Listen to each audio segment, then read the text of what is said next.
Good morning दोस्तों। अपना lesson चल रहा था लेसन नंबर 12 और लेसन नंबर 12 में अपन ने पार्ट फर्स्ट पढ़ लिया था, जिसमें अपन ने पशुपालन, दूध उत्पादन और पशु प्रबंधन के महत्व के बारे में अपन पढ़ रहे थे। आज अपना पार्ट नंबर 2 चलेगा लेसन नंबर 12 का। तो पार्ट नंबर 2 में जो अपना पहला जो टॉपिक है दोस्तों, वो आता है पशु का आहार प्रबंधन। पशुओं का आहार प्रबंधन।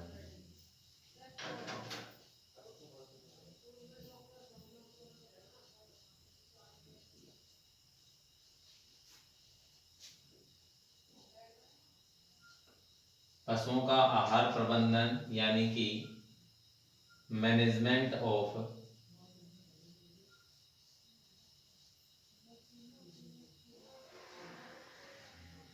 Animal feeding.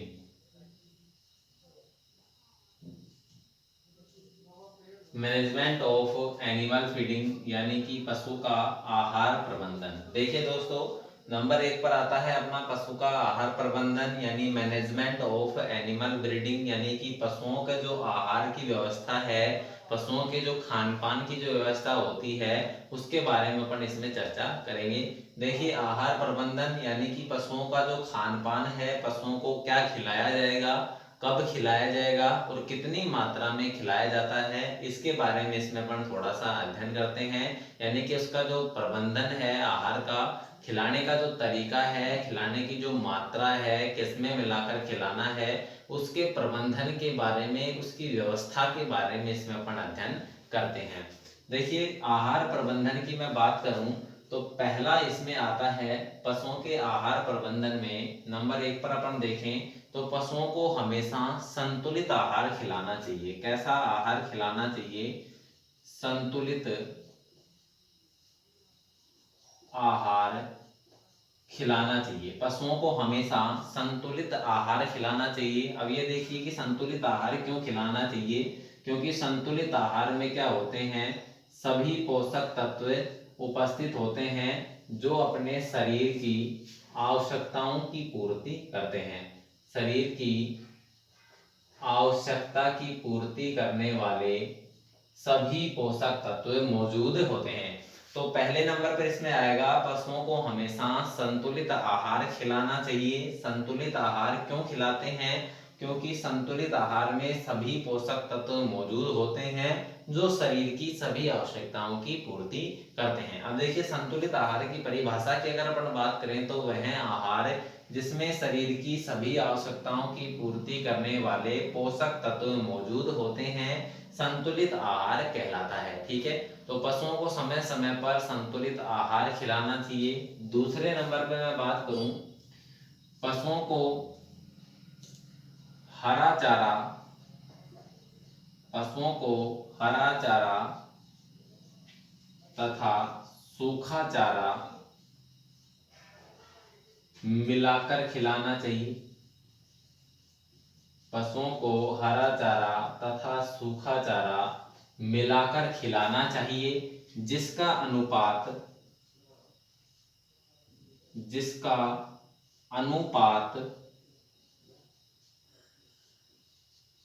हरा चारा प्लस सूखा चारा, जिसका अनुपात 1:2 होता है, जिसका अनुपात 1:2 होता है। ठीक है दोस्तों, पशुओं को हमेशा हरा चारा तथा सूखा चारा मिलाकर खिलाना चाहिए, जिसका अनुपात 1:2 रखना चाहिए। यानी कि हरे चारे का अनुपात 2:1 रखना चाहिए। यानी हरा चारे के कितने भाग? 2 भाग, और सूखे चारे के कितने भाग? 1 भाग। ठीक है, पशुओं को हमेशा हरा चारा तथा सूखा चारा मिलाकर खिलाना चाहिए, जिसका अनुपात 2:1 रखना चाहिए। यानी कि हरे चारे के 2 भाग तो 1 भाग किसका होना चाहिए? सूखे चारे का होना चाहिए। यानी कि अगर 2 किलोग्राम अपन हरा चारा डाल रहे हैं तो उसमें 1 किलोग्राम सूखा चारा डालना अनिवार्य हो जाता है। ठीक है, इसके बाद में तीसरे नंबर पे मैं बात करूं तो पशुओं को दाना मिश्रण यानी कि कंसंट्रेट की अपन बात करें तो पशुओं को दाना मिश्रण हमेशा भिगोकर, पशुओं को दाना मिश्रण हमेशा भिगोकर या उबालकर खिलाना चाहिए। पशुओं को दाना मिश्रण हमेशा भिगोकर या उबालकर खिलाना चाहिए।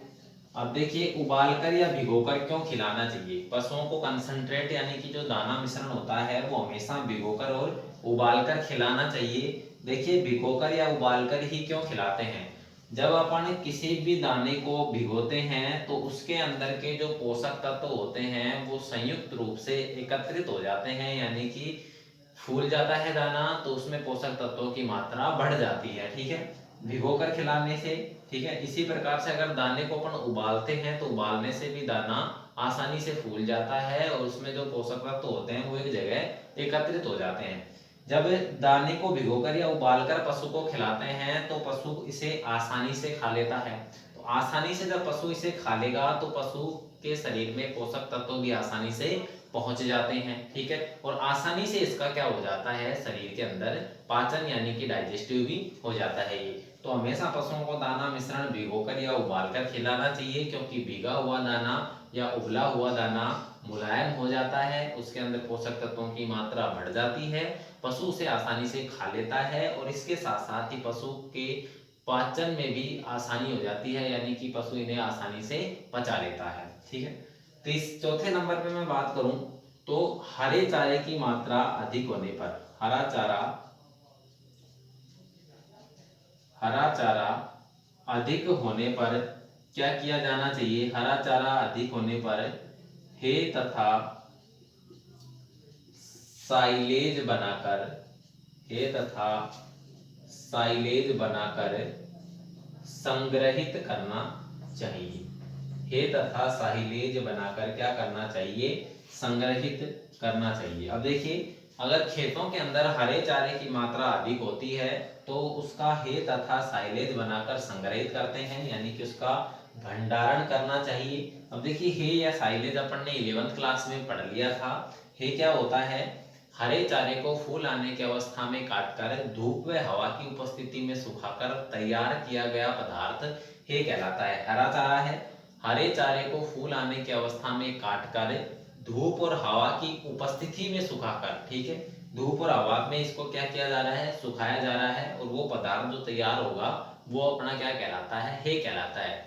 उदाहरण के तौर पर अपन सूखी घास इसे कह सकते हैं। दूसरे नंबर पे आता है साइलेज, हरे चारे का ही बनेगा। ठीक है, हरे चारे को फूल आने की अवस्था में काटकर उसे हवा तथा प्रकाश की अनुपस्थिति में सुखाकर जो पदार्थ तैयार किया जाता है वो साइलेज कहलाता है। ठीक है, हे को तैयार कर रहे हैं हवा और प्रकाश की उपस्थिति में, उदाहरण है सूखा घास।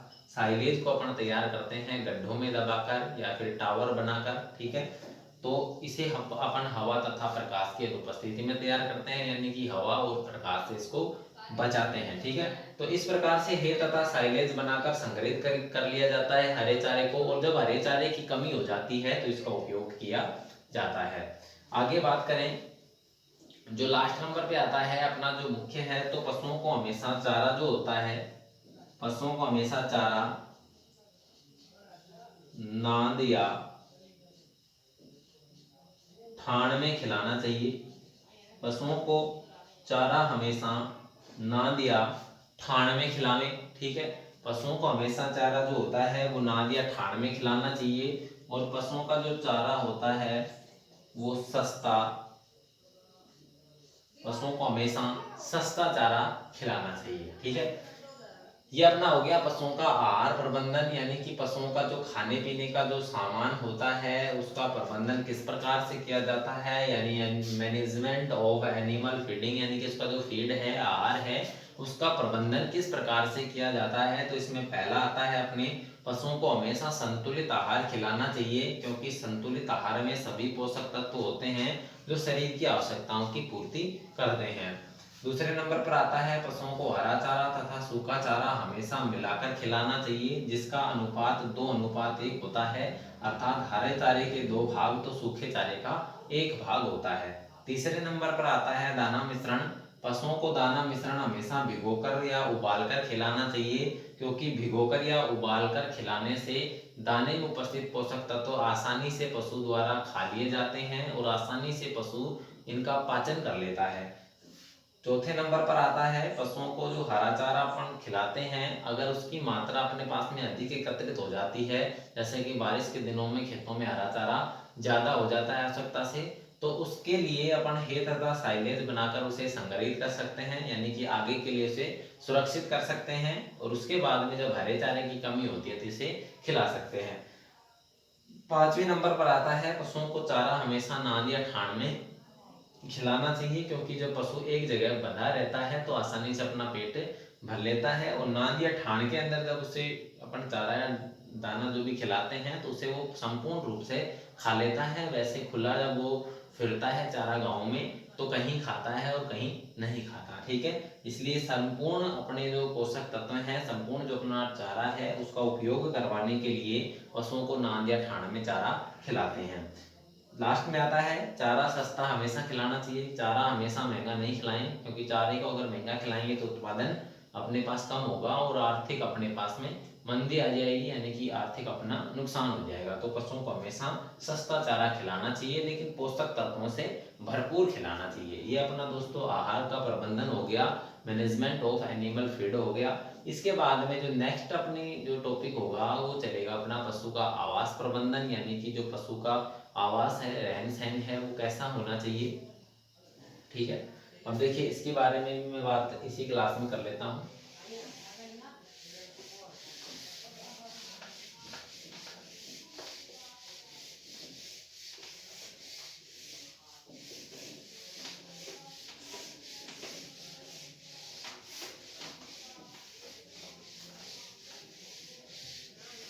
कि दोस्तों थोड़ा सा क्या है, वीडियो अपना जो क्लास है वो बड़ी हो जाएगी, तो नेक्स्ट क्लास में अपन करेंगे इसका पार्ट नंबर 3 बना लेंगे। वैसे भी ये लेसन क्या है, छोटा ही है, 6-7 चैप्टरों में 6-7 पार्ट में अपना पूरा हो जाएगा।